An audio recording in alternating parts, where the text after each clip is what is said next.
नमस्कार मंडळी, welcome to Ganesh Pawar ब्लॉगचं पुन्हा एकदा स्वागत आपल्या मराठी यूट्यूब चॅनलमध्ये. तर तुम्ही मागच्या ब्लॉगमध्ये बघितलंच असणार, आपण लग्नासाठी मैसूरला आलो. सो आता आम्ही संध्याकाळी लग्न आहे, म्हणजे इव्हनिंगला पूजा वगैरे आहे, त्यासाठी आम्ही संध्याकाळी जाणार आहोत. बट आता सकाळी जरा टाईम आहे आमच्याकडे, एक 10-12 तासाचा. सो आम्ही गाडी बुक केली आहे. आम्ही आता चाललो आहे इथल्या एक फेमस देवळामध्ये, चामुंडेश्वरी टेम्पल, जे की एका डोंगरावर आहे मंदिर, तिकडे चाललो आहे. आणि तिकडून इकडचा एक पॅलेस आहे, मैसूर पॅलेस, तोही एक्सप्लोर करणार आहोत. हे काल आम्ही जे स्टेला हॉस्टेल आहे.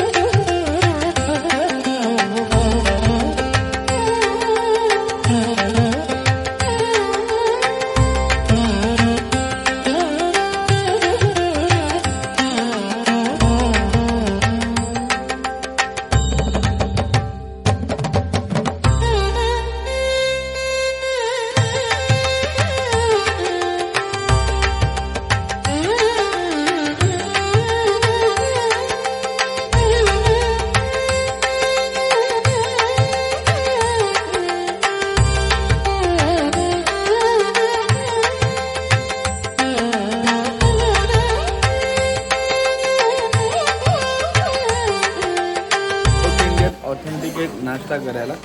आणि माझ्यासोबत आहेत समीक्षा आहे, शुभम आहे, अक्षता आणि विशाली. अशा पर्यांना घेऊन आम्ही सध्या ट्रॅव्हल करतो आहे. मी आणि शुभम, आम्ही दोघंच बिचारे ह्या तिघींना घेऊन ट्रॅव्हल करतो आहे. आणि ह्या काकूंना आम्ही आत्ताच ऑर्डर दिली. बघूया, भरपूर सारे पदार्थ मागवलेत. पहिल्यांदा प्रॉपर साऊथ इंडियन नाश्ता करायला आलो. बघूया कसं आहे. तो पहिला आला आहे मसाला डोसा आहे, ते इडली वडा. हे कोणता डोसा आहे तेरा? मैसूर मसाला डोसा. इकडे मैसूर डोसा. शुभम, नाश्ता कुठे तुझा? मी सगळ्यांमधला थोडा मसाला डोसा खूपच छान आहे, इडली वडे पण खूप छान आहे. आणि जी टेस्ट असते ना, ज्या ठिकाणी बनते त्या ठिकाणी खूप भारी मिळते. त्यामुळे पहिला मसाला डोसा खाल्ला मी. आणि हलवाने घेतलेला मैसूर डोसा. सगळ्या डोस्याची चव एकदम उत्तम आहे आणि खूपच भारी लागते. सर्व तिखट खाऊन झाल्यानंतर आता आम्ही मागवलं आहे पायनॅपल शिरा. एकदम मस्त तुपातला शिरा आहे, तुपातला एकदम भारी लागतं. नक्कीच.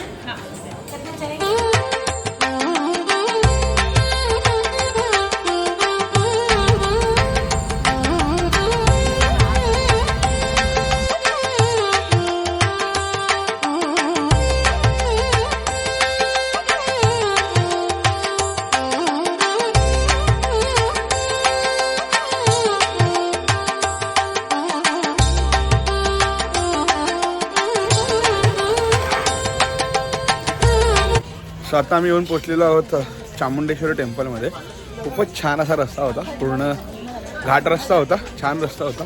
इकडे आजूबाजूला सगळी ती हार फुलांची दुकानं आहेत आणि छोटी मोठी खेळण्यांची सुद्धा दुकानं आहेत. तर आता बघूया टेम्पल कसं आहे. आणि आता आम्ही विकेंडला आल्यामुळे इथे गर्दी असायची शक्यता जास्त आहे. तो पहिलं दर्शन घेऊया, मग बाकीच्या गोष्टी आपण एक्सप्लोर करूया. सो मागे बघू शकता, मागे हे चामुंडेश्वरी टेम्पल आहे. गणपतीची मूर्ती आहे एंट्रन्सला आणि हे एंट्रन्स आहे. सो आता आम्ही ॲक्च्युली काय झालं आहे, विकेंडला आल्यामुळे इथे गर्दी भरपूर आहे, म्हणून आम्ही लोक आता ते 100 रुपयाचं एक तिकीट पास असतं, ते पास काढायला, ते तिकीट काढायला गेलेत. तोपर्यंत आम्ही मंदिराच्या बाहेर थांबलो आहे. जसं साऊथ इंडियामध्ये आपण बघतो की मंदिराचे जे एंट्रन्स असतात किंवा मंदिराच्या गाभाऱ्यावरच्या ज्या माडी असतात, ते बघू शकता केवढं भली मोठी उंच आहे आणि कसली भारी आहे, एकदम कलरफुल आहे.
सो माझ्या मागे हा जो घुमट बघताय ना, हा मुख्य गाभारा आतमध्ये. तिथे फोटो व्हिडिओज काढायला अलाउड नाही आहे. आणि जी तुम्ही मूर्ती याच्या आधीच्या क्लिपमध्ये बघितलीत ना, ती मूर्ती जी पालखी पास झाली होती ना, देवळाला प्रदक्षिणा म्हणून पालखी येते, त्या पालखीतली ती मूर्ती होती. तशीच सेम मूर्ती आतमध्ये सुद्धा आहे देवीची.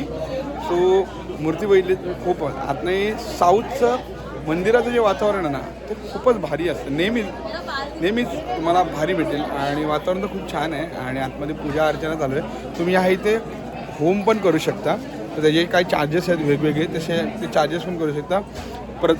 प्रसादासाठी तुम्ही दान पण करू शकता ह्या इथे. सो मग भरपूर साऱ्या गोष्टी आहेत तिथे, वेगवेगळ्या प्रकारचे पासेस आहेत. आम्ही 100 रुपयाचं काढलं होतं, तर आमचं दर्शन 1 तासाभरात झालं.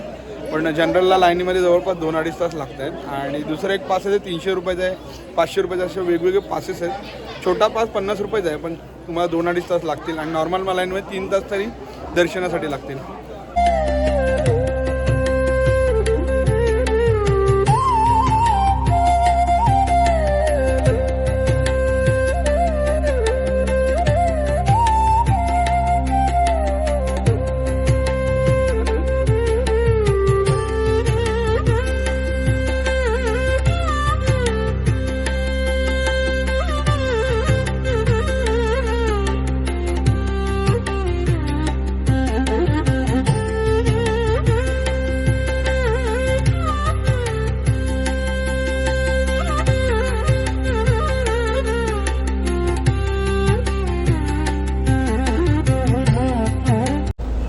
अन्ना ಎನ್ನಗೆ ಬೆಳಗ್ಗೆ ಹೊರಗೋದು.